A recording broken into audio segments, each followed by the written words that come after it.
Olá, meu amigo, minha amiga, sejam todos muito bem-vindos.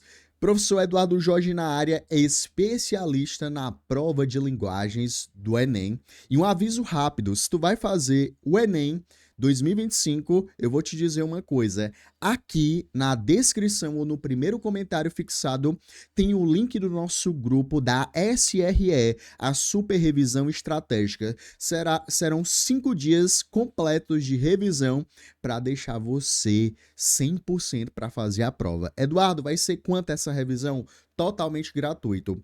E logo após o segundo dia do Enem, nós teremos a Black Med Linguagens 2025. Então, já faz o seguinte, clica aqui ou na descrição ou no comentário fixado para você fazer parte do nosso grupo. Pessoal, sem mais delongas, nós teremos a partir deste momento uma playlist completa sobre modernismo. Nós vamos falar sobre tudo o que é preciso para tu fazer uma boa não, uma excelente prova. Então, deixa eu fazer aqui um pedido para você. Como aqui nós somos uma comunidade, este canal só cresce se nós tivermos um jogo de mão dupla. Eu entregando o meu melhor, o máximo de conteúdo para vocês. E vocês fazem o quê? Deixa o like, se inscreve no canal e, claro, pessoal, divulga esse vídeo para os seus amigos, que isso ajuda demais. Então, a partir desse momento, eu quero te desejar uma excelente aula e tu vai aprender tudo de modernismo. Ei, e o moderno, Eduardo? O que é de fato ser moderno? Turma, a gente já até começou a falar, correto? A gente já falou na aula anterior, que nós estávamos na aula de quê? A aula anterior foi uma aula de vanguardas europeias. A vanguarda europeia, ela é o prenúncio de que algo novo, que novos ares estão por vir. Então, quando nós falamos em modernismo, o ambiente moderno, turma, é um ambiente de quê? É um ambiente de inovação. Olha só, você pode não levar nada dessa aula, mas isso bem daqui que eu estou te falando é obrigação. Eduardo, e essa inovação, ela está em qual nível? Turma, nós temos inovação no nível temático, e nós temos inovação também no nível estético. Deixa eu diferenciar isso daqui para vocês. Edu, o que é inovação no nível temático? Vamos lá. Se tu vai fazer uma poesia, e essa poesia é uma poesia clássica, tu tem que falar de quê, Ana Clara? Tu tem que falar de quê, Ana Ju?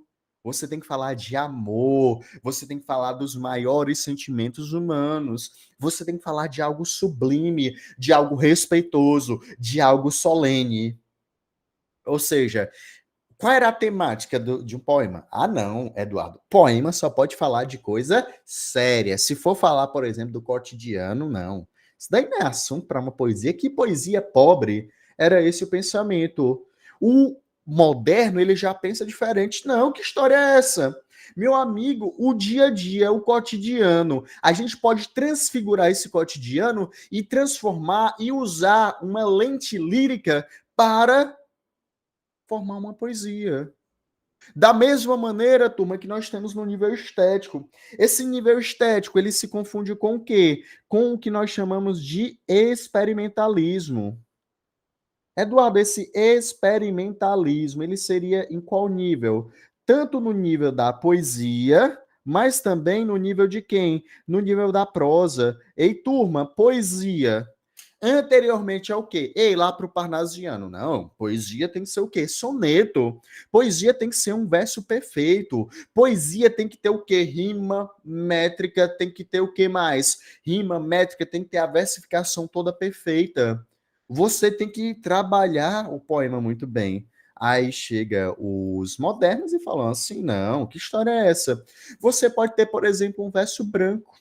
Você pode ter, por exemplo, um verso livre. Você pode ter o quê? Você pode ter versos heterométricos. Você pode ter o quê? Estrofes com um número de versos diferentes. Então, a poesia aqui, a gente vai dizer que nós temos o quê? Uma poesia prosaica, uma poesia que lembra até mesmo o quê? Uma prosa, que lembra até mesmo uma conversa, um diálogo. E a prosa, Eduardo, o que, que vai acontecer com a prosa? E Maria Fernanda, a prosa, ela vai se aproximar muito de quem? Ela se aproxima muito do que nós conhecemos de uma poesia. E Eduardo, uma prosa, ela é o quê? Ela tá como se fosse um poema? Sim. Eu cito para vocês aqui essa obra do João Guimarães Rosa. Tá espelhada aí para vocês? Para mim aparece espelhado aqui, não dá para ler. Para vocês, dá para ler? Qual o nome da obra? Manuelzão e Miguelim, beleza? O Emanuelzão e Miguelim, aqui do João Guimarães Rosa, pronto. Como eu tô trabalhando com os meninos lá na UEMA, turma, eu tô dissecando essa obra aqui todinha. Mas o próprio João Guimarães Rosa, como a gente vai estudar ele lá na terceira geração do modernismo, ele trabalha uma prosa, o texto dele aqui, ó, você pode até perceber, é um texto em prosa, só que ele chama de quê? De poema. Eduardo, o que, que significa isso? Ser uma prosa poética? É que, basicamente, o texto ele está escrito em linhas corridas, mas apesar de estar escrito em linhas corridas, você está preocupado com uma linguagem metafórica, você tem o uso frequente de figuras de linguagem, você tem o uso de rimas internas e rimas externas, ou seja, ele está escrevendo na forma de prosa, mas no pensamento dele é como se estivesse trabalhando uma poesia. Beleza, turma. Então aqui só um apanhado geral. Eduardo, eu não quero levar nada de modernismo para o Enem, pois maldito, maldita, leva pelo menos está aqui, pelo amor de Deus. Brincadeiras à parte, leva isso, tá bom? Assim, se você tiver. Não, Eduardo, eu vou decorar todas as reações orgânicas, pois leva pelo menos isso, beleza? Edu, vamos lá. O que mais? Quando nós falamos agora mais especificamente na primeira geração do modernismo. Turma, quando nós falamos em primeira geração do modernismo, você vai ter que lembrar que nós estávamos o quê? A Europa, ela estava passando por um movimento de mudança. Nós tínhamos quem? As vanguardas europeias. Quais foram as vanguardas que a gente estudou na semana passada? Foram os vários ismos, correto? Surrealismo, cubismo, futurismo. Beleza? Aí, Eduardo, nesse caso, expressionismo, nesse caso, o que está sendo vivenciado aqui no Brasil? Praticamente nós temos aqui o quê? O fim da República Velha. Então, o Brasil, politicamente, não é muita novidade, estava vivendo um momento de muita tensão. Eu não vou me aprofundar aqui, logicamente, na parte histórica, mas você tem que saber que nós tínhamos aqui quem? O movimento tenentista, a coluna Prestes, as elites brasileiras, Eduardo, o que é que se destacava? O café, lá no Oeste Paulista, como a gente até viu, e também a pecuária mineiro, a política lá do café com leite. E lá em 1930, correto, nós temos o início da Era Vargas. Então, basicamente, politicamente, o Brasil estava vivendo o quê? Como não é novidade, estava vivendo uma série de elementos. Você tem o fim de uma república, você tem o fim de um modelo e você está entrando em uma nova maneira de ser. E aí, não menos importante, a gente tem que entender que se o café é o quê? É o símbolo da economia naquele momento, turma, o que, é que vai acontecer? Qual era o principal estado que produzia café? São Paulo. E esse café, ele possibilitou o quê? Ele possibilitou que o dinheiro adquirido com café foi possível fazer o que com ele? Industrializar o estado de São Paulo. Então, o café, ele trouxe riqueza e industrialização. Enquanto, por exemplo, o Rio de Janeiro ainda estava vivendo aquela belle époque, estava vivendo, por exemplo, a tradição parnasiana, estava vivendo aqueles textos mais simbolistas, se bem que o simbolismo ele não caiu muito no gosto popular, como eu já falei para vocês. Mas apesar disso, apesar de estar acontecendo aquilo no Rio de Janeiro, meu amigo, São Paulo estava vindo forte. Como a gente viu, o tempo inteiro, quem era o mais forte de todos? Rio de Janeiro. Rio de Janeiro sempre foi o cenário preferido das prosas e das poesias o quê? Brasileiras. Mas a partir desse momento, o cenário econômico aqui é totalmente diferente. Eduardo, o que que aconteceu? Meu amigo, não há, tudo que a gente faz na vida não adianta apenas ter o ideal. Qual era o ideal, Eduardo? O ideal era você olhar o que estava acontecendo lá na Europa, as vanguardas, e querer dizer e querer fazer o seguinte: nós vamos modificar essa maneira de pensar aqui no Brasil. Mas só isso adianta? Claro que não. Claro que não. Além de um ideal, tu tem que ter o quê? Um financiador. Opa, agora vamos pensar o seguinte. Vamos pensar o seguinte. Quem era, por exemplo, os pais de Oswald de Andrade? Quem era, por exemplo, a galera que andava ali com Menotti Del Pice? Quem era a galera que andava com Cassiano Ricardo? Ei, era qualquer Zé Ruela? Ou eram pessoas que tinham o quê? Muita grana. Muita grana, beleza? Muita grana. Tanto é que lá na Semana de Arte Moderna, Natália, eles alugam o Teatro de São Paulo. Ei, é mais ou menos a semana de aluguel do teatro é como se fosse um equivalente a uns 150 mil reais hoje.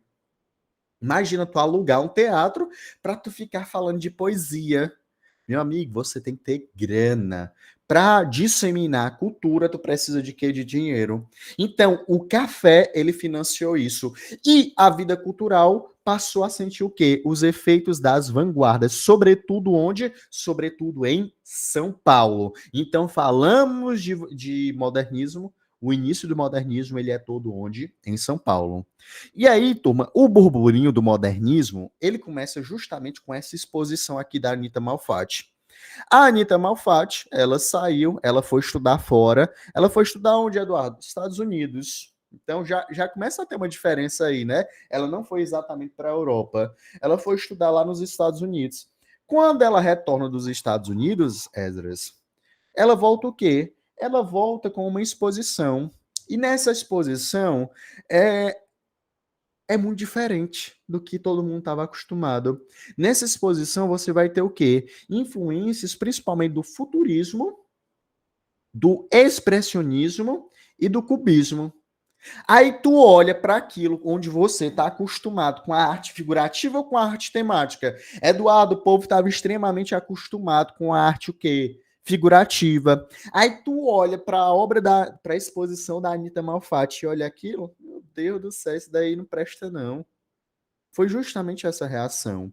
E a reação vem justamente aqui nesse artigo. Qual foi esse artigo, Eduardo? Paranoia ou mistificação.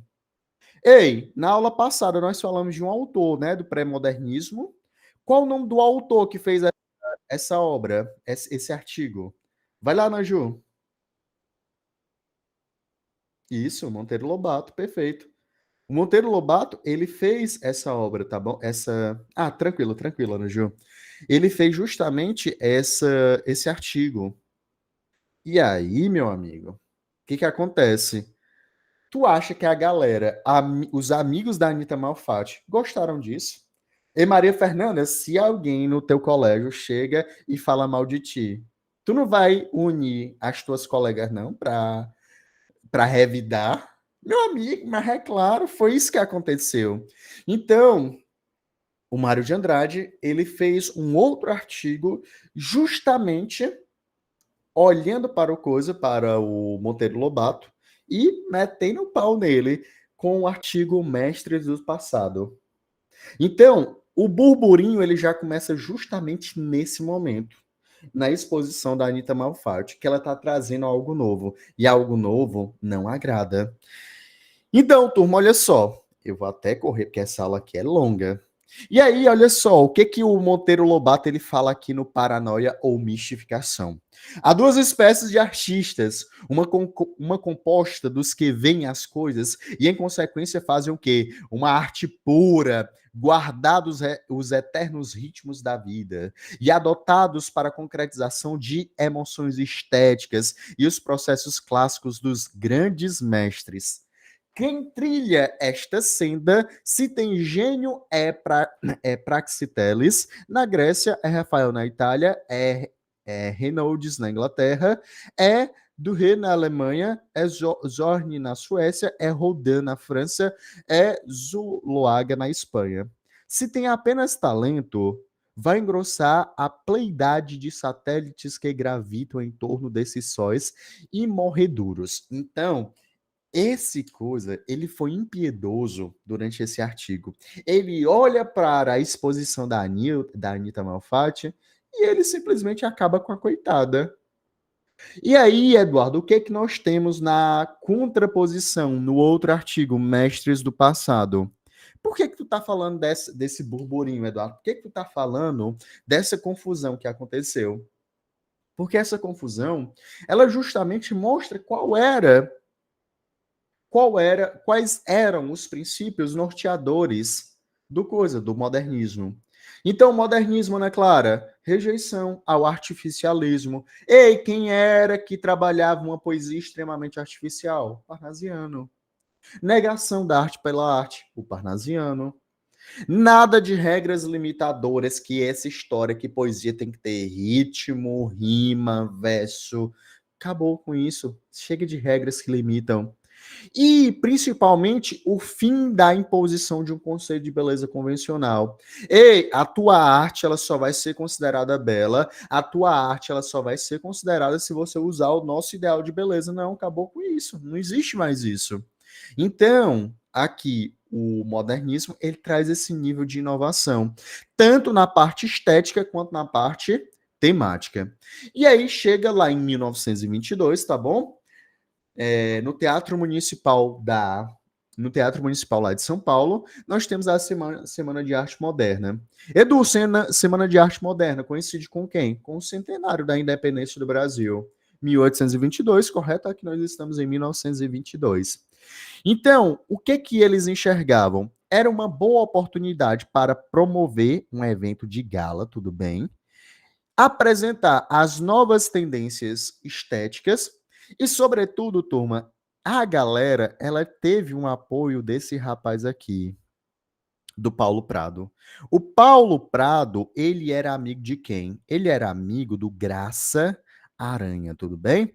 Ei, ele sendo amigo do Graça Aranha, e o Graça Aranha, lógico, ele também contribui muito com o modernismo, ele garantiu que os barões do café pagassem o quê? A conta. Então, a conta foi paga justamente pela elite, pela aristocracia paulista, beleza?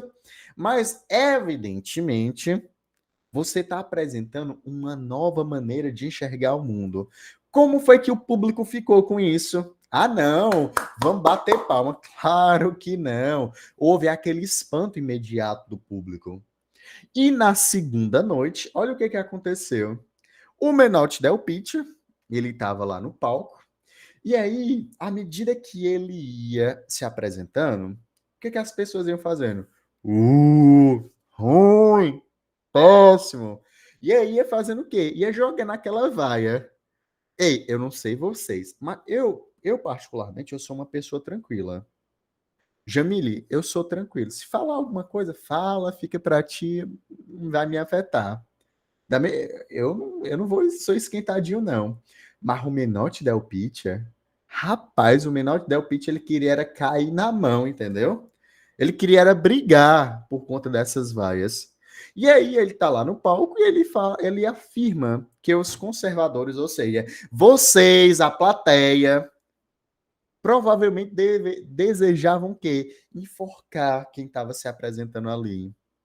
E aí, na terceira noite, com a leitura do poema Os Sapos, o que estava somente na parte verbal, o que estava somente na ameaça, se concretiza. E aí houve confusão.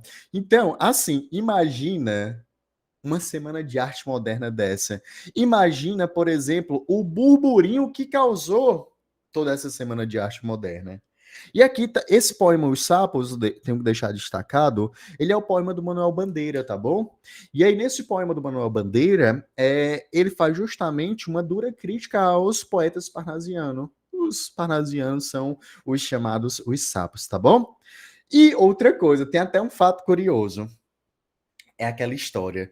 Você já tá num clima tenso e acontece uma besteirinha, aí, meu amigo, você entende que as coisas vão ao pé da letra. O Villa-Lobos, ele tava com um calo no pé, e aí ele não tava ele tava todo de terninho, gravata. Só que esse calo no pé dele impediu ele de vestir o sapato, de calçar o sapato que ele não estava conseguindo. Aí ele entrou de quê? Ei, rapaz, ele entrou de Havaianas. Não sei nem se era Havaianas na época, mas ele entrou de sandália. Agora vocês imaginam para aquela coisa, para aquela para aquela época subir de sandália em um palco para se apresentar para toda a aristocracia paulista. Meu amigo, aquilo era uma ofensa, beleza? Era uma ofensa. Então, vamos lá, Eduardo. A Semana de Arte Moderna, ela foi uma semana importante com toda a certeza do mundo. E ela trouxe, sobretudo, o quê? Isso bem aqui, ousadia e inovação. Semana de Arte Moderna, tem que ficar na mente de vocês essas duas palavrinhas. Inovação e o quê? E ousadia. A galera não veio para brincar, beleza? Agora vamos lá. Quem é que pode resolver essa questão aqui comigo? Pode iniciar, deixa eu ver. Calma, quem foi? Quem foi? Quem foi? Vamos, Natália. Olha, a Natália inicia, rapaz. Bora do. Vamos lá, Nath.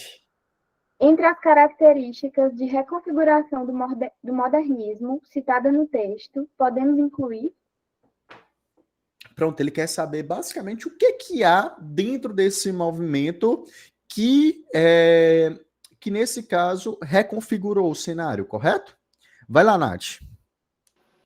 Em 1924, uma caravana formada por Mário de Andrade, Oswald de Andrade, Tarsila do Amaral e o poeta franco-suíço, nome aí, entre outros, percorreu as cidades históricas mineiras e acabou entrando para os anais do modernismo.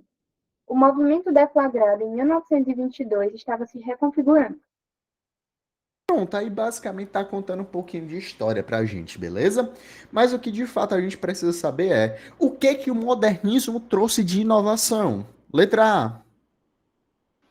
A politização do movimento, o resgate de princípios estéticos do parnasianismo e o indigenismo. Ei, princípios estéticos do parnasianismo, indigenismo. Isso daí é característica do modernismo. Eduardo, o modernismo olha para essas características e quer distância. Isso daqui tá verdadeiro ou falso, turma? Tá totalmente falso. Letra B. A retomada da tradição simbolista, a defesa da internacionalização da arte brasileira e a valorização das tradições orais. Tem até algumas coisinhas certas aí nessa letra B, não é? Mas vamos lá. Valorização da tradição moral é característica moderna? Sim. Internacionalização da arte brasileira. Não é uma preocupação, não é? Não é uma preocupação. Retomada da tradição simbolista. Turma, vamos lá. Pensa o seguinte. Quando nós chegamos, ó, só colocar aqui. Nós temos o quê? Quinhentismo, barroco, arcadismo, romantismo, 2, 3, realismo, naturalismo, parnasianismo, simbolismo, pré-modernismo. Turma, quando nós chegamos bem aqui no modernismo, o que que vai acontecer? Se uma escola literária sempre vinha o quê? Sendo contra a outra, o que que vai acontecer aqui? Aqui vai acontecer que eu não quero mais ser contra o outro. Aqui eu vou ser contra todo mundo. Então não vou retomar a tradição nem simbolista, nem parnasiana, nem romântica, nem realista. Pronto, é contra todo mundo. Esquece o que foi feito no passado. Esquece o passado, agora é o presente, agora é o moderno, beleza? Tá fora. Letra C. A incorporação da estética surrealista, o apoio ao movimento tenentista e a defesa do verso livre. Aí ele vacilou muito quando a incorporação da estética surrealista. Nós temos? Temos, né? Temos. É inegável que você tem o quê? Uma valorização das vanguardas. Verso livre? Também. Agora, apoio ao movimento tenentista. Ei, isso daqui não era um movimento político, tá bom? Tanto é que uma das grandes frustrações do Mário de Andrade na sua vida foi que a primeira geração do modernismo, ela não se preocupou muito com uma arte engajada, tá bom? Então aí tá fora. Letra D. A defesa do socialismo, a crítica ao barroco brasileiro e a revalorização do mundo rural. Opa, nesse caso aí, turma, nós temos o quê? Defesa do socialismo? Não, né? Crítica ao barroco brasileiro? crítica ao barroco? Não, não é crítica diretamente ao barroco, mas crítica a todos os valores antigos. Tá falso. Letra E. A maior nacionalização do movimento, o declínio da influência futurista e o aumento da preocupação primitivista. Pronto, olha só. Maior nacionalização do movimento, com toda certeza. Macunaíma. Macunaíma, por exemplo, é uma das obras que mais faz isso. Aumento da preocupação primitivista, nós vamos ter isso daqui principalmente com quem? Com Menotti Del Pitte, tá bom? Já já a gente vai falar sobre isso. E o declínio da influência futurista, turma, nós temos isso onde? No movimento antropofágico, tá bom? Então, essas três correspondem ao que nós encontramos dentro do modernismo? Sim. Então, letra E vai ser o nosso gabarito. Eu já estou adiantando algumas coisinhas que nós não falamos, tá bom? Nessa questão, para vocês ficarem espertos. Ei, primeira questão, beleza ou ficou alguma dúvida?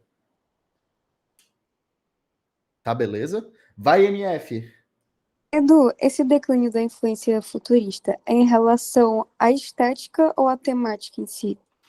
A estética, tá bom? A estética, Maria. No coisa, no quando a gente pegar o movimento antropofágico, já já a gente vai falar dele, tá bom? A antropofagia, ela nasce justamente desse sentimento de que o moderno ele ainda estava apenas copiando o que estava acontecendo lá fora. Aí vamos lá, qual o ideal antropofágico? O ideal antropofágico é o seguinte: nós vamos deglutir aquilo que for realmente interessante, nós vamos absorver e tudo aquilo que for apenas o quê? Que for apenas tendência de fora, joga fora, tá bom? Tanto é que quando ele fala aqui, Maria, dessa caravana, tá bom? Essa caravana formada pelo Mário, pelo Ozard, ela resultou justamente em quê? No movimento antropofágico, tá bom? Tá bom, Edu. Edu, é porque eu já vi alguns poemas com aquela justaposição de imagens, né? Sim, Se sim. eu não me engano, isso é uma característica do futurismo, não? A justaposição de imagens, isso daí é o cenário de fotograma, né? Não é apenas futurista, tá bom? Ah, tá bom, então. Obrigada. Por nada, Maria. E Maria, quer fazer essa daqui? Claro, vamos. Vamos lá. O teor de tal repercussão demonstra. Ave Maria. Eita, enunciado vago, hein? Vai lá, Maria. A Semana da Arte Moderna, ou Semana de 1922, marcou a entrada do modernismo artístico e literário no Brasil. A Gazeta publicou a seguinte notícia. Há público chocado diante da nova música tocada na semana, como diante dos quadros expostos e dos poemas sem rima, sons sucessivos, sem nexo, estão fora da arte musical. São ruídos, são estrondos, palavras sem nexos estão fora do discurso. São disparates, como tantos e tão cabeludos que nesta semana conseguiram desopilar os nervos do público paulista. Então, olha só, o que que ele fala? Ele fala que o público ficou totalmente chocado com essa semana. Os poemas não tinham o quê? Maria Fernanda, um poema que não tem rima. Sonhos sucessivos, parece que tá jogando coisa ao acaso. Estão fora o quê? De arte musical. Isso daí não é música, não. Isso daí é o quê? É ruído, é estrondo, pá, pá, pá, pá, pá. Palavras que não tem nexo, tá fora do discurso. Ei, tu pega, por exemplo, um poema moderno, para quem não tá muito acostumado, é difícil, é ruim de ler. Aí ele fala, são disparates. Como tantos e tão cabeludos que nesta semana conseguiram desopilar os nervos do público paulista. Ei, isso daí não presta não, então ele tá acabando, né? Então, nesse caso, qual a preocupação? Ei, qual a preocupação desse texto? Ó, isso daqui é uma questão que eu diria que ela é uma questão boa para Enem, porque ela mistura o gênero jornalístico, correto? Um gênero jornalístico, um artigo, só que o artigo ele fala sobre o quê? Sobre o movimento cultural. Então, eu acho que poderia ser uma questão Enem. Lógico que a gente teria que modificar totalmente, mas é um bom texto, correto? Bora lá. Letra A. Uma demolição das convenções estéticas tradicionais. Ei, ele tá preocupado, rapaz. Essa galerinha nova aí tá destruindo tudo que foi construído ao longo do tempo. Faz sentido isso daqui? Parece que faz, né? Deixa em stand-by. Letra B. Uma retomada da estética parnasiana, considerada superficial. Ah, não. Aí não, né, Maria? Letra C. A modernidade urbana introduzida pelo crescimento industrial. Ele está preocupado, olha só. Isso daqui é uma característica de quem? É uma característica do modernismo. Só que o autor desse artigo está preocupado, meu Deus do céu. São Paulo está sendo industrializada, meu Deus do céu, vai dar errado isso. A preocupação dele é com isso? Não, né? Não. Letra D. A relevância de aspectos nacionalistas vistos na quebra de antigos paradigmas. Ei, nesse caso, ele está quebrando um paradigma antigo, ou seja, por ele estar trabalhando uma ideia, o quê? Uma ideia nacional, ele está quebrando algum paradigma? A preocupação dele é com isso? Não, né? Então aqui está fora também. Letra E. Uma retomada dos ideais clássicos por meio da intertextualidade. Falou em retomada, retomada não combina muito com quem? Com o modernismo, tá bom? Então, de fato, podemos concluir aqui que o nosso gabarito, que a preocupação do articulista desse artigo de opinião era o quê? Era justamente essa demolição. Meu amigo, os nossos valores, eles estão sendo demolidos por esses moleques sem noção. Beleza? Tudo bem, turma. Aqui só aquelas duas questõezinhas mesmo iniciais. O conteúdo tá só começando. E eu vou apressar, que essa aula daqui de hoje é longa, beleza? Eduardo, vamos lá. Qual é o projeto literário relacionado ao modernismo? Turma, o Menotti Del Pitta, essa fala dele, eu acho ela muito boa. Ela fala mais ou menos o seguinte: olha, a Semana de Arte Moderna, ela não foi um código de conduta. Não, não foi. Ela formou, sabe o que foi? Ela formou uma consciência, um movimento que é libertador, que pensa em integrar o quê? O nosso pensamento, a nossa arte, a nossa paisagem, o quê? Justamente dentro da autenticidade brasileira. Então, eu quero mostrar o que é de fato o ser brasileiro. Eu quero mostrar o que é de fato ser o que? Ser autenticamente brasileiro. Então, turma, quando nós falamos aqui, por exemplo, desse projeto literário, enquanto no romantismo nós tínhamos um nacionalismo o quê? Um nacionalismo idealizado. Ei, vamos lá, vamos relembrar bem aqui. Ana Luísa, Juliana, Natália, quem tiver por aqui, quais eram os dois elementos que representavam, que eram um símbolo nacional brasileiro no romantismo? Eita, pegou pesado, Eduardo. A, Essa aula natu- a natureza. E O indígena? isso. O indígena e a natureza exuberante. Rapaz, vocês estão preparados demais. Então, lá era o que, Eduardo? Lá nós tínhamos principalmente um romance que pregava valores. Era um romance de valores na parte do nacionalismo. E essas figuras, elas foram o quê? Elas foram trazidas não pelos brasileiros em si, mas essa tendência ela foi trazida pelas expedições. E os expedicionários que aqui estavam, eles acreditavam, não, o que representa de fato o Brasil são essas duas coisas. Já o nacionalismo aqui, dentro do modernismo, ele é um nacionalismo crítico, beleza? Então, por isso que nós falamos, ó, essa palavrinha aqui, ela está muito presente, de autenticidade, tá bom? E por que autêntico, Eduardo? Porque se acreditava que aquilo que foi utilizado lá no romantismo era uma arte o quê? Vamos lembrar que nós estamos 100 anos após a independência, correto? Então, aqueles símbolos nacionais, eles não representavam símbolos nacionais, eram símbolos o quê? Forçados, beleza? Aqui não, aqui nós queremos o autêntico. Então, busca pela identidade nacional é uma característica. Propostas o quê? Iconoclastas das vanguardas europeias. Turma, eu já até fiz questões com vocês lá no nosso módulo de competência 5 de literatura, correto? Ei, o que é mesmo ser iconoclasta? O que é ser iconoclasta mesmo?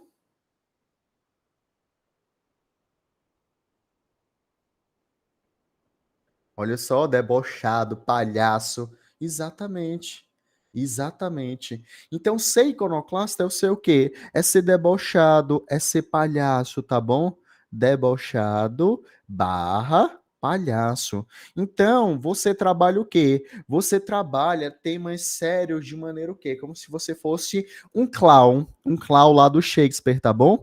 Então, aqui vocês vão perceber que existe muito essa intertextualidade. A maneira como Shakespeare escreve tem uma influência aqui na escrita dos nossos modernistas, tá bom? Eduardo, além disso, um questionamento sistemático dos valores que sustentavam o gosto nacional. Ei, será que isso daí realmente representa quem o Brasil é? Então, turma, aqui questionamento é palavra de ordem. Ei, nós não vamos aceitar as coisas como elas são só porque a gente tem que sustentar. Não, aqui é o quê? Aqui vamos bater de frente com os conservadores, beleza? Com aquilo que quer manter as coisas como são. E, logicamente, turma, falou em modernismo, destruição dos valores do passado. Eu não quero papo com essa historinha de recuperar os valores clássicos, recuperar os valores medievais. Não esquece isso daí ficou no passado. Agora o quê? Se eu sou moderno, eu sou o quê? Moderno é sinônimo de inovação. Então aqui os autores são inovadores. Aqui eu coloquei o Abaporu, tá bom?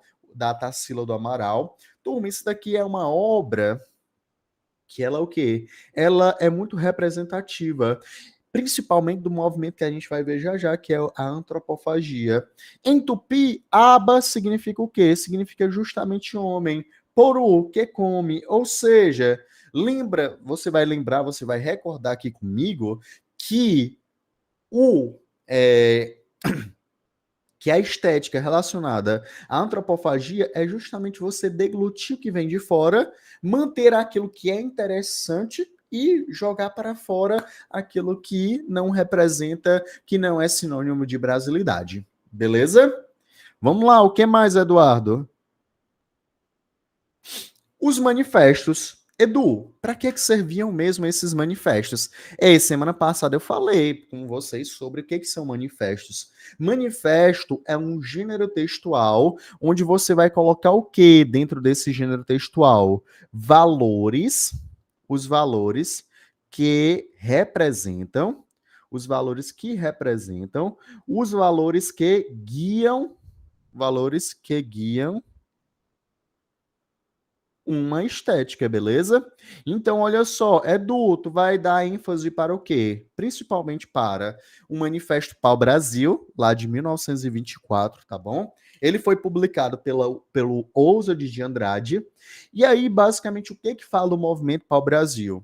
É você tentar conciliar a cultura nativa, beleza? Com a cultura intelectual. É você colocar no mesmo discurso, no mesmo texto, além do que é extremamente solene, aquilo que é o quê? Aquilo que é, de certa maneira, intelectual, além do intelectual, tu vai colocar o que no teu texto? O popular. Então, tu vai misturar no teu texto, por exemplo, uma lenda indígena, uma mitologia indígena com o quê?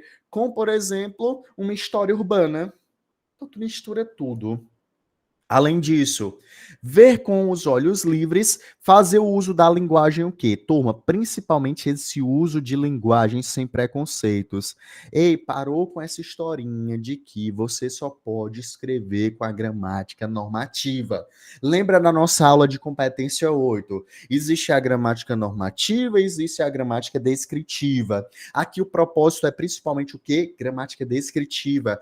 É uma gramática científica. É enxergar de fato como o povo fala. É língua certa, Eduardo? Sim. É uma língua adequada? É. Sem preconceitos e, lógico, resgatar o quê? Todos os tipos de manifestações culturais e não aquelas que representam o quê? Que tem prestígio da elite. Não, todo tipo de manifestação cultural, ela é válida. Beleza, turma, até aqui. Isso é o Manifesto Pau-Brasil. Tem também o movimento o quê? O Manifesto Nhangaçu Verde e Amarelo. Eu sei que vocês conhecem ele como o quê? Como verde e amarelismo, ou então escola da ANTA. Eduardo, por que ANTA mesmo? Eu confesso que esse nome, hoje em dia, ele não me agrada tanto, não. Mas o que pensavam os autores? A anta, ela é um animal que ela justamente representa muito bem o Brasil, tá bom? Então, era um animal que era representativo da, no caso, da fauna brasileira. Eu ia até me atrapalhando aqui, que nem naquele programa. É representativo da flora brasileira. Bora lá, turma. Além disso, o nacionalismo aqui. Aqui nós falamos de um nacionalismo o quê? Ufanista e principalmente primitivista. Então, naquela questão que nós falamos sobre primitivismo, naquela primeira questão, ela entra principalmente aqui, ó, dentro do Manifesto para o Brasil e, sobretudo, aqui nessa parte relacionada a esse manifesto verde e amarelo, tá bom? Eduardo, autores importantes: Menotti Del Pitta e Cassiano Ricardo. E eu vou até chamar a atenção de vocês aqui para o Cassiano Ricardo, beleza? Eu tenho certeza que, na maior parte das vezes, quando vocês têm uma aula na escola, até mesmo por uma questão de como a historiografia é contada, esse Manifesto para o Brasil ele é visto com maus olhos, porque eles acabaram lá apoiando o Plínio Salgado, então eles acabaram sendo vistos também como conservadores. E aí, às vezes, os próprios autores de literatura eles têm a tendência de querer fazer o quê? De querer ignorar. Mas o Enem ele não faz isso. O Enem ele pega basicamente todo tipo de manifestação. Então eu vou trabalhar também com vocês aqui o Menotti Del Pitta e o Cassiano Ricardo já, tá bom? Deixa eu ver bem aqui, eu acho que foi o Esdras que perguntou. Pode resumir esse nacionalismo primitivista? Posso, com certeza. Esse nacionalismo primitivista, Esdras, é você pegar basicamente qual a base de formação do Brasil, tá bom? Que seria o quê? Uma base diversa e não apenas trazer um símbolo nacional como indígena, como os românticos fizeram. Não, é índio, é o quê? É europeu e é também o negro. Então, o Brasil ele é formado justamente por essa diversidade. É esse o quê? Nacionalismo primitivista, tá bom? E, por último, não menos importante, nós temos também o Manifesto Antropofágico. Edu, Manifesto Antropofágico, o que nós devemos levar para a prova sobre esse manifesto? Evidentemente que ele foi escrito lá em 1928, ele foi publicado em 1928, também pelo Oswald de Andrade, mas como a gente viu na questão anterior, que teve toda uma caravana com o Mário de Andrade, com a Anita Malfatti. Então toda essa galera percorreu bem o Brasil. E aí, em 28, o Oswald ele publicou esse manifesto com uma feição extremamente anarquista. Eduardo, o que é anarquista aqui nesse caso especificamente? É você não seguir regras convencionais, é você não ficar preocupado com o convencionalismo. Além disso, uma postura o quê? Crítica diante das influências europeias. O que é a antropofagia, Eduardo? É você deglutir, você vai deglutir aquilo que está sendo trazido de fora. Aquilo que é interessante, o que é interessante, o que realmente vai ser importante para a cultura nacional, você fica. E aquilo que é apenas estrangeirismo barato, para onde é que vai? Você joga fora, tá bom? Então, basicamente, essas são os principais 3 manifestos, essas são as principais o quê? Manifestações relacionadas aos ideais, aos valores da arte produzida na primeira geração do modernismo. Turma, ficou claro isso? Alguma dúvida? Eu sei, essa aula aqui ela é muito conteúdo, tem muita coisa, mas a gente vai entendendo aos poucos, tá bom? Quem é que pode fazer essa questão aqui comigo para a gente exemplificar? Cadê as almas maravilhosas que me ajudam? Vamos lá, Madu. Boa noite, Dudu. Boa noite. Pode começar? Pode sim. Enunciado. O trecho revela alguns dos princípios dos princípios orientadores do modernismo brasileiro, iniciado em 1922, com a Semana da Arte Moderna. Sua interpretação sugere. Pronto, então ele quer saber o que que você consegue extrair justamente de quê? Do manifesto antropofágico, correto? Vai lá, Duda. Só a antropofagia nos une. To be or not to be. That is a question. Contra todos os importadores de consciência enlatada. A existência palpável da vida. Nunca fomos catequizados. Fizemos foi carnaval. O índio vestido de senador do império. Peste dos chamados povos cultos e cristianizados. E contra ela que estamos agindo. Antropofá. Vamos lá. Ei, turma, só a antropofagia nos une. To be or not to be, that's the question. Ei, to be or not to be, that's the question. Isso daí é o quê? Qual o nome da intertextualidade? Vai. Vai, Maria. É citação, não? Não, é alusão ou é citação? Ei, ele deixa igual ou ele modifica? Isso, Esdras, exatamente. Ele está modificando o que o Shakespeare falou, correto? Na sua obra. Ei, lá em Hamlet. Isso. Qual o nome? Qual o nome?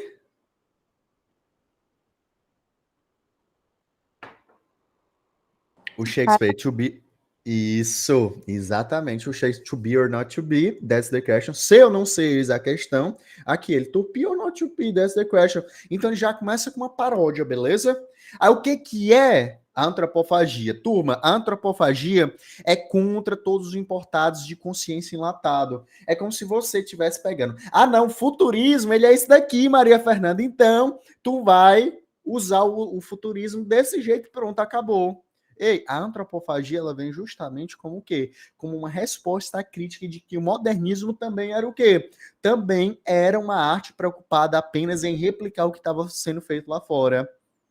A existência palpável da vida. Nunca fomos catequizados. Ei, que história é essa que a gente foi catequizado? E nós fizemos foi carnaval. Ei, ele está remontando o quê? O nosso passado histórico, correto? De maneira o quê? De maneira iconoclasta. Que história é essa que foi catequese? Meu amigo, nós fizemos foi um carnaval aqui com esse povo.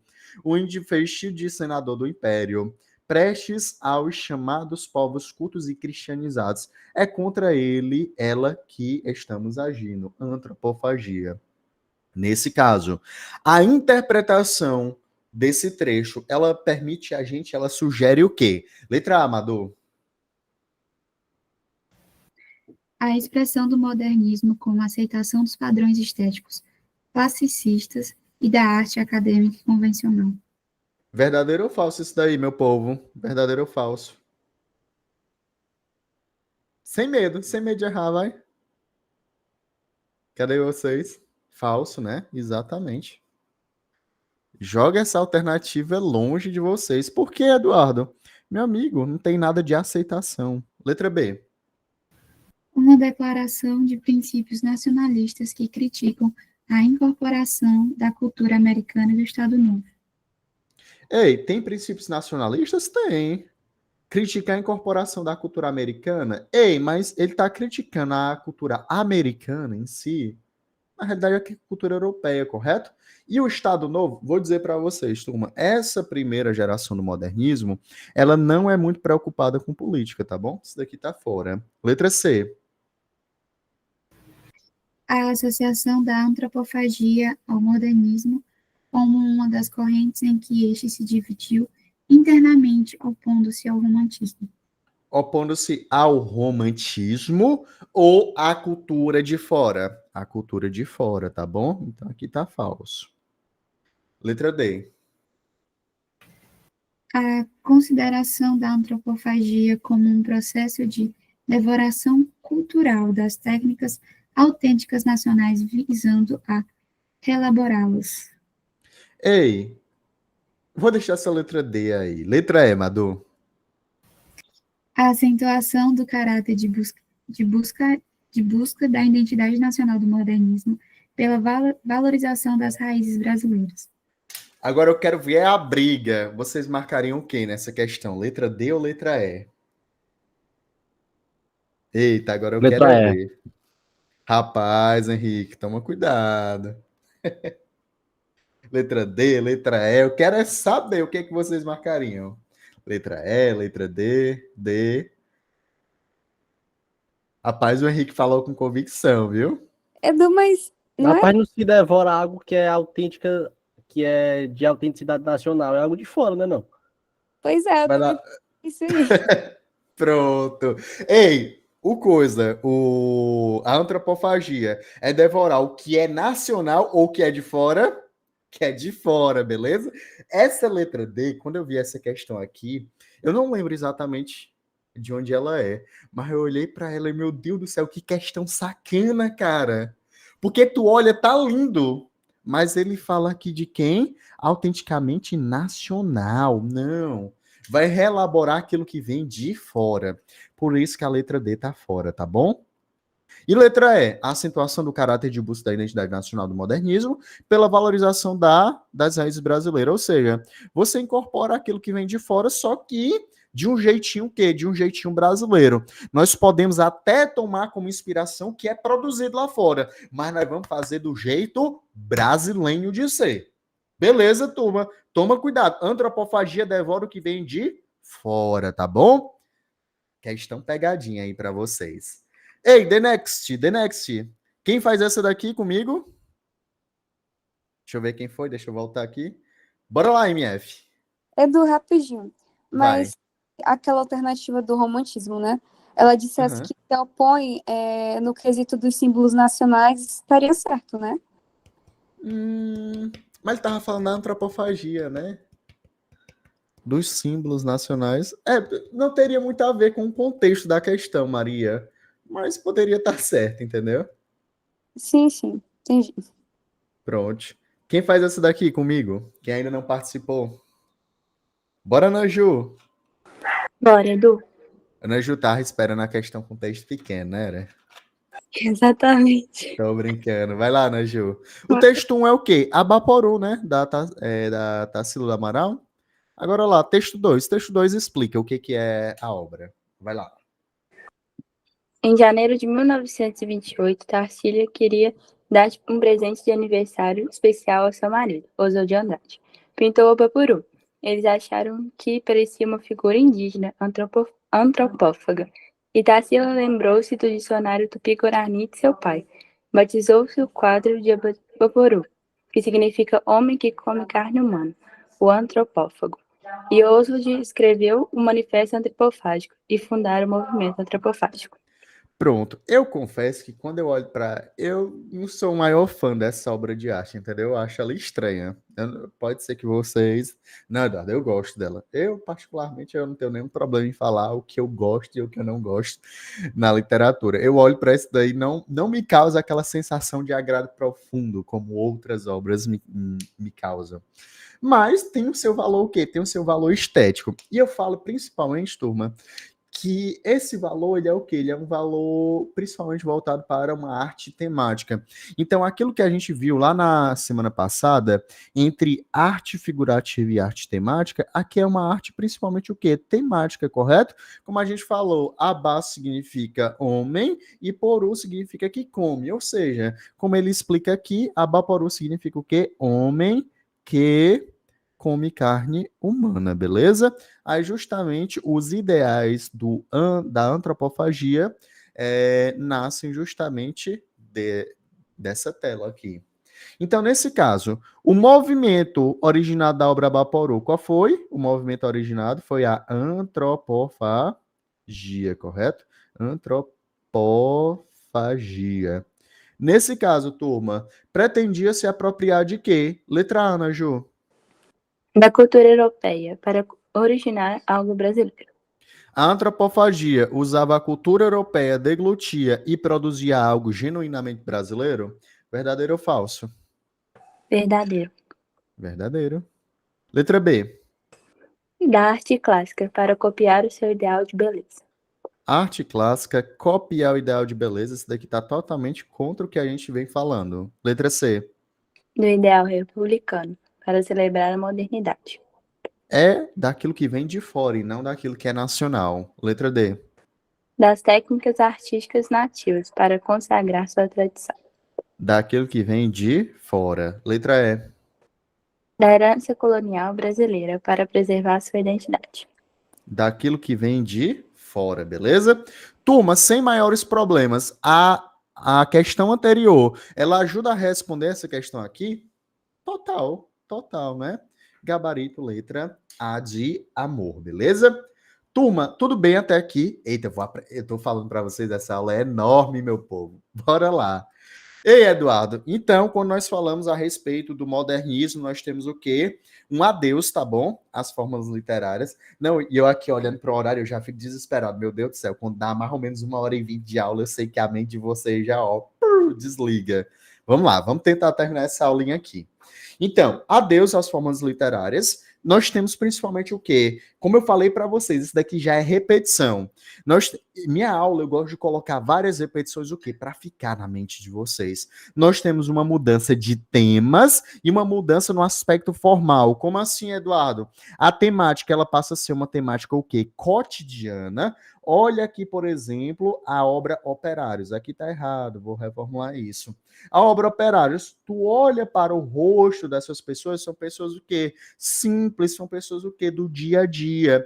Os versos, você vai encontrar versos de todos os tamanhos, com ou sem rimas, estrofes de diferentes tamanhos, ou seja, inovação aqui temática e inovação o quê? Estética, beleza? Edu, a linguagem. A linguagem é a linguagem brasileira, é a fala do povo, é a aproximação entre fala e escrita. Ei, turma, lá na aula de competência 8, o que é que eu falo para vocês? Se eu aproximo a fala da escrita, a tua língua vai ter o quê? Dinamicidade, beleza? Inclusive, muita gente me manda mensagem. Edu, eu não aguento mais errar questões de competência 8. Umas 5 pessoas me mandaram isso. Pois a nossa próxima aulinha, tá bom, de revisão, vai ser sobre competência 8, porque eu não permito vocês errarem essas questões, meu povo. São as questões assim para vocês detonarem. São 3 questõezinhas por ano de C8. Então essas 3 a gente vai garantir elas na próxima segunda-feira. E nós temos também, olha aqui, Maria Fernanda, o fotograma, que foi aquilo que tu falou, beleza? O fotograma, cenas breves, curtas, que são apresentadas de uma maneira bem sucessiva, ou seja, de uma maneira bem rápida. Eduardo, não entendi o que diabo é fotograma mesmo. Fotograma, turma, ela tá principalmente na parte narrativa, beleza? Como assim, Edu? Eu tô contando uma história, e aqui na minha história tem vários personagens. Tem a Ana Luísa, tem a Juliana, tem a Maria Fernanda. Do nada eu tô falando uma coisa da Maria Fernanda, do nada eu tô falando uma coisa da Ana Luísa, do nada uma coisa da Juliana. Eu não tô preocupado muito se a cena ela é construída de uma maneira encadeada, bonitinha. É como se eu estivesse, turma, numa cena o quê? De cinema. Ou seja, ele vai dialogar muito aqui. Olha, nós já estamos falando de uma época que tem o quê? Cinema, tá bom? Então é como se as coisas estivessem passando uma velocidade muito rápida. Beleza? Tranquilo? Então, esse fotograma foi o que eu já havia até adiantado lá na aula passada de vanguardas europeias. Edu, principais autores. Oswald de Andrade. Já falamos, né, que ele produziu aí 2 dos manifestos. E o Oswald de Andrade, turma, o que é que nós podemos falar dele? Irreverência e crítica, meu amigo. Na sua poesia, o que é que nós temos? A poesia dele é repleta, principalmente, de uma imagem do Brasil caracterizado, marcado pelo quê? Por humor, pela ironia, pelo deboche e uma crítica profunda. Ei, apesar dele fazer o quê? Apesar dele criticar bastante o Brasil, tem crítica, Eduardo? Tem. Ele é iconoclasta? É. Iconoclasta, guarda essa palavra, pelo amor de Deus. Mas ele também tem o quê? Ele também tem um amor profundo pelo Brasil. Então ele não é aquela pessoa que apenas tem a crítica vazia. Ele coloca o lirismo, esse lirismo debochado dele, mas é para com uma finalidade justamente de querer um Brasil melhor. Um tom coloquial em uma perspectiva irreverente, tudo bem? Poema com tom coloquial aproxima muito a linguagem escrita da linguagem falada. Concisão. Concisão, ele é conciso total. O Oswald de Andrade tem poesias dele que é amor, título, humor. Pronto. Um poema com um verso, turma. Um verso, uma palavra é o poema dele. Tem um título que é amor e o poema todo é humor. Pronto. Causa uma crítica? Causa. O lirismo dele é crítica. E os poemas piadas. Eduardo, poema piada. Dá um efeito de sentido com o quê? Com uma linguagem que é simples, ágil e o quê? E crítica, tá bom? Em relação à prosa, Eduardo, o que a gente pode destacar? Ele traz uma estrutura inovadora, ele tem romances que são revolucionários. Eduardo, por que o romance dele pode ser considerado revolucionário? Turma, quando a gente fala romance, romance é o quê? Ei, romance, a gente estuda lá em gêneros o quê? Ei, vocês vão chegar muito bem preparados, viu, nesse Enem, porque, olha só, a gente já passou aqui pelo curso de competências e habilidades, nós já tivemos curso de gêneros textuais, e nós estamos quase finalizando o curso de coisa de literatura. Olha a quantidade de coisa que a gente já viu ao longo do ano. Por que o romance dele é revolucionário? Eduardo, romance é o quê? Romance é um gênero textual. Só que no romance dele, ele coloca o quê? Ele coloca um conto, ele coloca uma carta, ele coloca, por exemplo, um poema. Então, a estrutura, ele não respeita a estrutura do romance dele. Por isso que a gente chama de um romance revolucionário. Nós temos rápidos flashes, técnica semelhante à poesia, ou seja, nós temos aqui o quê? Rápidos flashes, fotograma, técnica semelhante à poesia, é o quê? Prosa poética, beleza? Traduzindo o que está escrito aqui, nós temos o quê? Rápidos flashes é o que nós chamamos de fotograma. E além disso, Eduardo, nós temos o quê? Técnica semelhante à poesia, prosa poética. É inovação estética? Sim. E humor como lente pela qual a sociedade brasileira é examinada de um modo impiedoso. Edu, o lirismo crítico é uma característica particular dele ou do modernismo em si? Dele, tá bom? Da primeira geração, como um toda, você tem esse lirismo crítico. Só que quando a gente chega na segunda geração, na terceira geração, Maria, aí não, tá bom? Ei, quem é que faz essa questãozinha aqui comigo? Olha só. Quem é a alma abençoada que vai. Quem ainda não participou?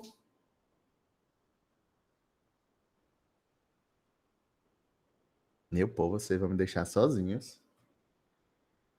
Bora, Ju! Bora, Edu. O poema Oferta, de Oswald de Andrade, apresenta, em sua estrutura e temática, uma relação evidente com o aspecto da modernização da sociedade brasileira. Trata-se da Pronto. Então, olha só. Oferta. Vai lá, Ju. Quem sabe se algum dia traria o elevador até aqui, o seu amor. Pronto. Olha só. Olha o que é que ele faz. Tem concisão, Eduardo, nesse poema? Tem. O poema é bem conciso, né? Você não tem um poema muito longo. Ele rapidamente ele já se encerra. E ele trata o quê? Ele está falando de quem? Do amor. Turma, o que é o amor? O amor, ele é a temática, é o tema lírico. Ele é o tema lírico mais solene que existe, correto?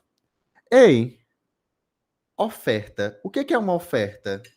O que é oferta mesmo? Oferta lembra muito mercadoria, correto? Oferta lembra o quê? Lembra muito dinheiro. Eu estou fazendo uma oferta. Então, olha, ele já começa com esse tom meio crítico, correto? Então, ele já começa aqui com algo nada convencional. Quem sabe se algum dia traria o elevador. O elevador, Eduardo, representa o quê? Representa modernidade. Ei, Maria Fernanda, isso daqui pode ser uma característica futurista? Pode, né? Até aqui, o teu amor. Opa, então ele está associando um amor a uma questão de quê? De oferta. Ei, ele está tratando um tema extremamente solene de uma maneira o quê? Cotidiana, debochada. Ei, vai lá, letra A. Ju. Letra A. Recusa crítica em inserir o texto poético, em que o poeta, por sua em inserir no texto poético elementos advindos do discurso publicitário, a ver com a sensibilidade lírica do autor. Ei, então ele se recusa a colocar um elemento publicitário dentro do poema. É isso, não é um poema que o título do poema não é uma oferta? Oferta é publicitário, turma? É. Então ele está se recusando. Tá não. Letra B. Letra B. Impossibilidade da poesia de incorporar as novidades do mundo moderno já inseridas nas novas relações sociais da vida urbana. Um elevador. Acabou, né? Letra B não pode. Letra C, Ju. Associação crítica entre as invenções da modernidade e a criação poética modernista. Então, desculpa. Entre o lirismo amoroso e a automatização das ações. Pronto, tu vai ter o mesmo elemento o quê? Uma crítica, beleza? Entre as invenções da modernidade, pode ser, por exemplo, o elevador, e a criação poética modernista, ok? Entre o lirismo amoroso e a automatização das ações. Ei, turma, existe esse teor crítico ao longo do poema relacionando essas coisas? Invenção da modernidade e criação poética, lirismo amoroso e automatização das ações? Temos isso? Temos, Eduardo.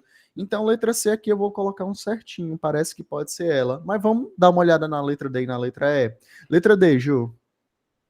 A ausência do lirismo amoroso no poema e impossibilidade de estabelecer relações amorosas na sociedade regida pelo consumo de mercadorias. E, na realidade, ele coloca, não é como uma impossibilidade, ele faz uma crítica, correto? Então ele coloca no mesmo plano aí, aqui tá falso. Quando ele fala aqui impossibilidade, tira. Letra E. Adesão do eu lírico ao mundo localizado da modernidade, justificada pela certeza de que as facilidades tecnológicas favorecem o contato humano.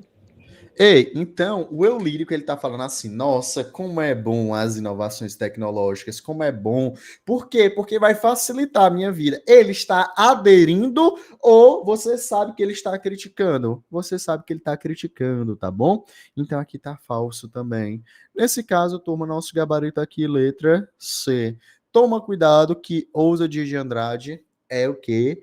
É uma das boas peças para cair sempre no Enem, tá bom? Principalmente pelo que ele representa. Quem faz essa daqui comigo? Próxima. Vamos, Nath. Vamos. O modernismo representou uma ruptura com os padrões formais e temáticos até então vigentes na literatura brasileira. Seguindo esses aspectos, o que caracteriza o poema Cena como modernista é o... Pronto, olha só, eu tô repetindo o tempo inteiro aqui, Natália. O que caracteriza a primeira geração do modernismo? Inovação estética, inovação temática. Inovação estética, inovação temática. Por que esse poema Cena é o que é considerado modernista? Vai lá.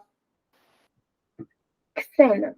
O canivete voou, e o negro, comprado na cadeia, estatelou de costas e bateu com a cabeça na pedra.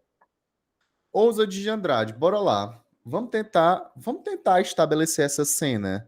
Ei, primeiro, o canivete voou. Pronto, tem um canivete que voou.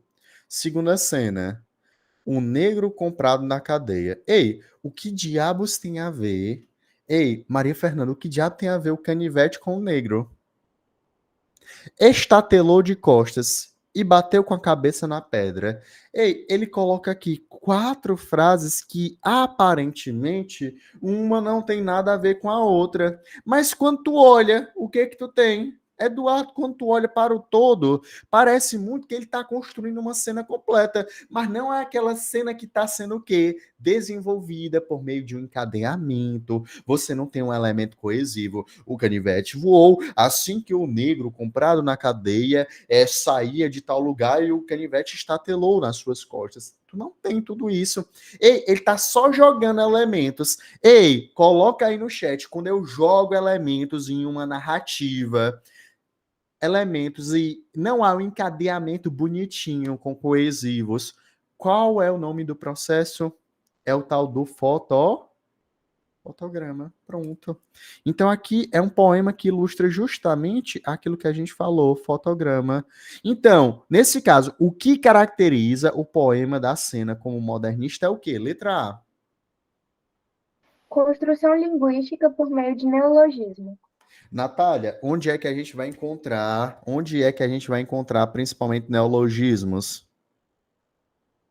Terceira etapa? Terceira geração, principalmente, tá bom? Letra B. Estabelecimento de um campo semântico inusitado. Campo semântico inusitado. Teve algum elemento de sentido que foi inusitado? Um negro, um canivete, as costas, a cabeça, a pedra? Não tem nada inusitado aí, correto? Então aqui tá fora. Letra C. Configuração de um sentimentalismo conciso e irônico. Ele é conciso? Ironia faz parte da primeira geração? Faz. Mas onde é que tá o sentimentalismo aí? Faltou, né? Faltou a parte sentimental. Não tem sentimentalismo nesse poema. É um fotograma, é uma cena narrativa. Letra D. Subversão de lugares comuns tradicionais.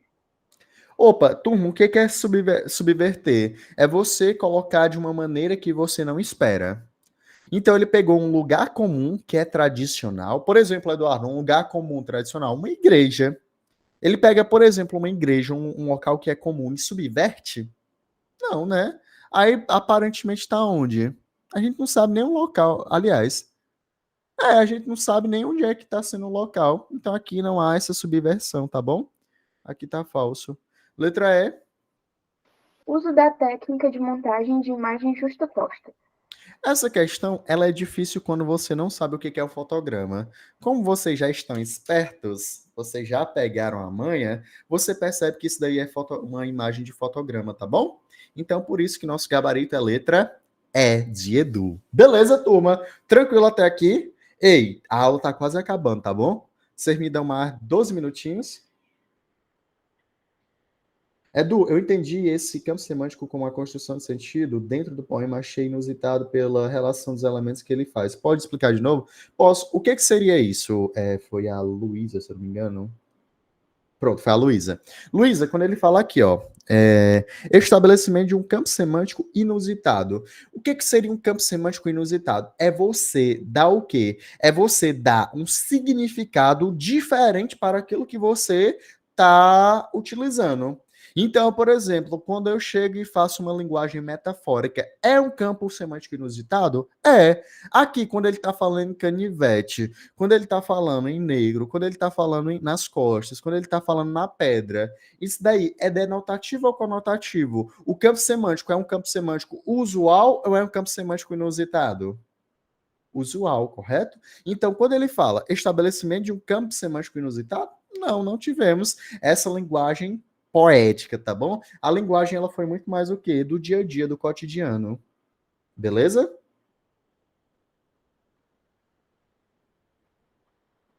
Pronto. Ei, ó, o que é o campo semântico, Maria? Não é a utilização das palavras, tá bom?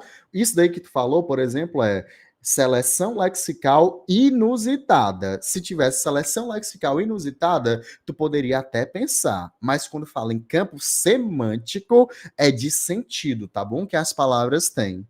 Então, canivete, voar, pedra poderia ser seleção lexical, tá bom? Pronto, bora lá. Turma, Ousa de Andrade foi. Mário de Andrade. O Mário de Andrade, ele traz consigo principalmente uma descoberta do que de fato é o Brasil. Eduardo, na poesia, o que nós encontramos dentro do Mário de Andrade? Uma arte misturada com o lirismo é o resultado de uma poesia. Edu, não entendi. Como é isso daí mesmo? A arte mais lirismo é igual à poesia. O que significa isso? O que é arte? Arte é reelaboração do mundo que você vive. Lirismo. Lirismo é o quê? É o teu mundo interior. Isso daí vai ser igual à poesia. O que significa isso? Que o teu cotidiano, ele vai ser o quê? Ele vai ser redimensionado por meio da arte. A criação poética, ela pode ser igualada ao quê? A capacidade de se deixar levar pela inspiração instantânea. É você olhar o teu cotidiano e conseguir transfigurar ele. É conciliar o quê? Sinais recolhidos na experiência cotidiana e das reflexões o quê? Mais íntimas. Então, é você somar o quê? A tua vivência, olha, é tu somar a tua vivência, mais o quê? Mais o teu lirismo, mais o teu mundo interior. Se tu soma essas duas coisas, a tua vivência mais o lirismo interior, vai resultar em quê? Vai resultar em poema, vai resultar em poesia, correto? Meditações, os amores, os sonhos e as lutas são o quê? São as temáticas comuns dentro da poesia do Mário de Andrade. É interessante, turma, porque os autores aqui do modernismo, às vezes a gente separa, né? Lá no romantismo, esse daqui só produz texto em prosa, esse daqui só produz texto em quê? Em versos. Aqui não, aqui a gente tem essa misturada toda. Na prosa, eu destaco a obra dele, Amar, verbo intransitivo, tá bom? Qual é o aspecto dela? Um questionamento das estruturas típicas do romance do século XIX, ou seja, o romance do século XIX era o chamado o quê? Romance de quê? De costumes, correto? Um romance de valores, costume de valores. Aqui não, aqui ele vai fazer o quê? Ele vai ter um olhar irônico e crítico para a elite paulistana. Ele fala da elite paulistana e ele critica essa elite paulistana em todos os níveis. Beleza? Quem pode fazer essa daqui comigo? Cadê? Pronto, vamos fazer o seguinte. Eu vou deixar isso daqui como tarefa de casa, tá bom? Senão a aula prolonga muito. Eu não queria prolongar tanto. Isso daí vai ser a tarefa de casa de vocês. Eduardo, em relação ao Mário de Andrade, nós temos também quem? Cara, Macunaíma. Eu juro pra vocês, turma, Macunaíma era uma obra que eu tinha repulsa. Eu odiava essa obra. Primeira vez que eu li Macunaíma, eu fiquei, meu Deus do céu, que porcaria é essa? Só que em 2021, se eu não me engano, ou foi 2020, a UEMA, ela colocou essa obra no vestibular dela. Então eu tive que ler essa obra novamente, não como alguém que queria ler literatura, mas como alguém que iria dar aula sobre a obra. Cara, pois vocês acreditam que eu acabei me apaixonando pela obra dessa vez? É muito interessante, mas ela é cheia de detalhes. Então, assim, ela subverteu muito as minhas expectativas. Eduardo, quando nós falamos a respeito... Olha, a Suelen também gosta da obra. Quando nós falamos a respeito do Macunaíma, todo mundo já ouviu falar que o Macunaíma ele é um herói sem nenhum caráter. Ele é justamente a parte mais crítica em relação ao nacionalismo, em relação àqueles valores, em relação àqueles símbolos nacionais lá do romantismo. Se lá no romantismo o indígena ele foi escolhido como símbolo nacional, aqui não, o Macunaíma ele é o quê? Ele é a moral. Eduardo, a moral é o quê? É alguém sem vergonha, que só pensa em safadeza, que só pensa em imoralidade. Não, não confunda. Isso daí é o quê? Imoral, tá bom? A moral é o quê? Amorfo, sem uma forma definida, sem uma moral definida, tá bom? Ou seja, nós não sabemos os valores, nós não sabemos qual a ética, qual a moral trazida pelo Macunaíma. Por quê, Eduardo? Porque o Macunaíma, ele é justamente a transfiguração, ele é justamente o somatório de tudo que é ser brasileiro, tudo bem? Dentro do Macunaíma, nós temos uma mistura das lendas indígenas, do folclore brasileiro, das tradições populares, das cenas da vida urbana, ou seja, Macunaíma é quem? É uma mistura completa. Então, o Mário de Andrade, ele renova a imagem do que é um herói brasileiro.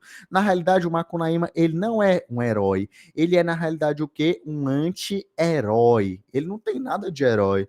É uma personagem que se transforma a cada instante. Nós temos o quê? Uma mistura de mitologia indígena, de brincadeira, mais uma malandragem nacional. Falamos em Macunaíma, falamos em uma alegoria, tá bom? O que significa mesmo alegoria, Eduardo? É um conjunto de metáforas que levam ao quê? Que levam justamente como se fosse uma metáfora do que é o povo brasileiro. Vou falar mais uma coisa. O Macunaíma, Maria Fernanda, o Macunaíma, Thaísa, Henrique, presta atenção nisso. Ele inaugura o que nós chamamos de não é nem que ele inaugura, mas ele coloca com muita força o que nós chamamos de realismo fantástico, e nós vamos trabalhar isso lá na frente, na nossa última aula. Vocês podem me cobrar, Eduardo, realismo fantástico. Vou falar novamente, que é o quê? Que é você sair daquilo que é denotativo e trabalhar com algo temático. Trabalhar com uma linha tênue entre o real e o mágico. Eduardo, e por que tu vai utilizar elementos mágicos? Para chamar a atenção do teu leitor. Ei, leitor, olha para esse aspecto aqui, o quanto que ele é interessante. Beleza? Tudo bem? Olha só. Deixa eu colocar aqui rapidinho. Bora lá, bora lá. Eduardo, em relação... pular bem aqui rapidamente, tá bom? Só para falar dos autores. Além disso, quais são os poetas nacionalistas dessa primeira geração? Eu vou citar para vocês o Macunaíma, o Mário de Andrade, tá bom?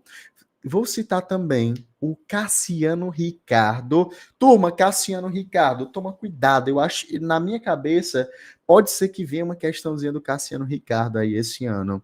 Ele trabalha principalmente com a natureza brasileira primitiva, que foi o que o Esdras perguntou lá atrás. Canta os verdes, os animais das florestas e principalmente o nosso folclore. Tem um resgate muito imenso com quem? Com os mitos, tá bom? Com os mitos da nossa nacionalidade, com o nosso folclore, com as nossas histórias de tradição popular. Tem o uso principalmente de onomatopeias, lá em Martim Carerê, tá bom? E, sobretudo, uma descrição da natureza tropical.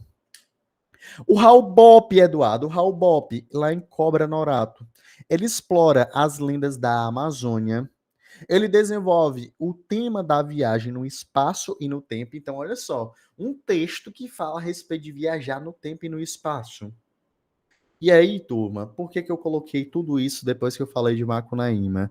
Eu vou dizer que essas obras aqui, elas são o quê? Parentes, tá bom? O que significa isso, Eduardo? Significa basicamente que você tem esse aproveitamento de lendas. Você tem dentro dessas narrativas, dentro dessas obras, basicamente o caráter popular. Então, presta atenção muito bem para essas 3 obras. O Drummond, ele até chega a falar que é o mais brasileiro de todos os livros, Cobra Norato. Para vocês terem uma ideia da relevância que é essa obra do Raul Bop. Já caiu, Eduardo? Não caiu, mas é aquilo que eu falo para vocês. O Enem é uma prova muito diversa. Ele não está preocupado só. Será que os meninos viram na escola o Raul Bop, estudaram bem? Meu amigo, ele pode cair tudo. Então, se cair, tu já fica atento, beleza? Cuidado, modernismo, me empolguei, né? Modernismo e pós-modernidade é a tendência máxima do Enem. Bora lá. Para a gente finalizar aqui, turma, nós temos quem também? Manuel Bandeira. Turma, Manuel Bandeira. Quando nós falamos no Manuel, olha só, deixa eu até falar aqui para vocês.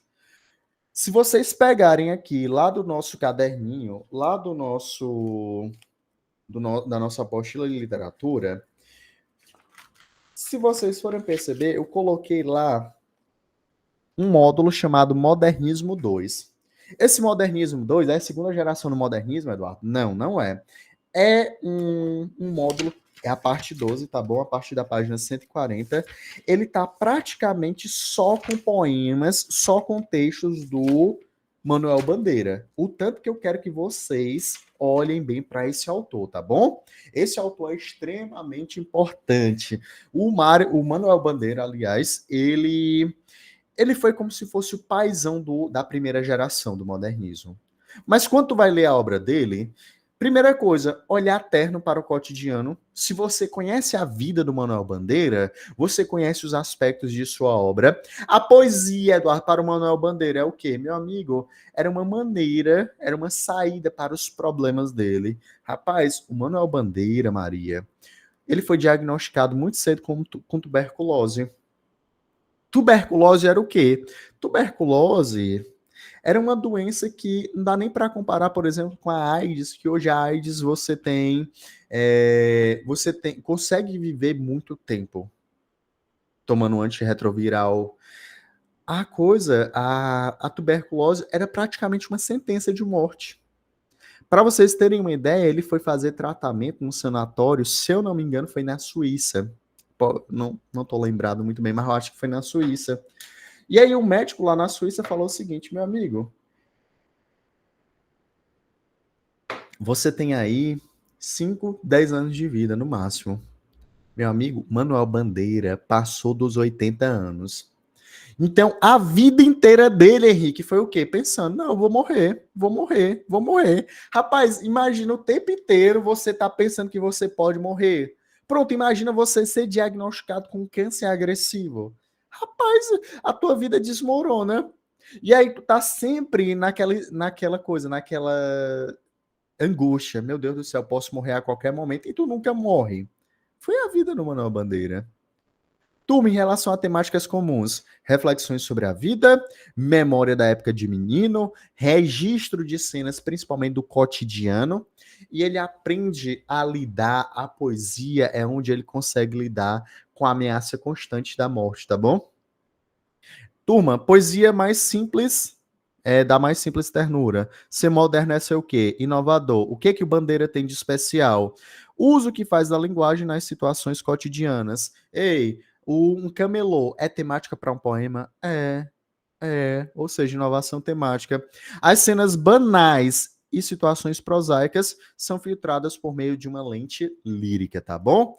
Evocações do passado. A sua infância também vem para o quê? A sua infância vivida lá no Recife vem para os poemas dele. Só se aprende o quê, meu amigo? Você só se aprende vivendo. Você transforma o quê? Memória. Você vai transformar uma memória pessoal em uma reflexão mais ampla. E o passado, ele representa o quê? Uma fonte de sabedoria para o que você vive. O que você não viveu no passado, pode ter certeza que pode ser utilizado como uma maneira de você refletir o teu presente. Os fantasmas, eles transformam-se o quê? Em uma experiência lírica e reflexiva. É do quem são os fantasmas, a doença e a morte, tá bom? Cria-se uma dimensão universal e a morte muitas vezes é caracterizada como uma libertação final da matéria. Sua obra vai muito, mas muito além de quem? Dos limites históricos.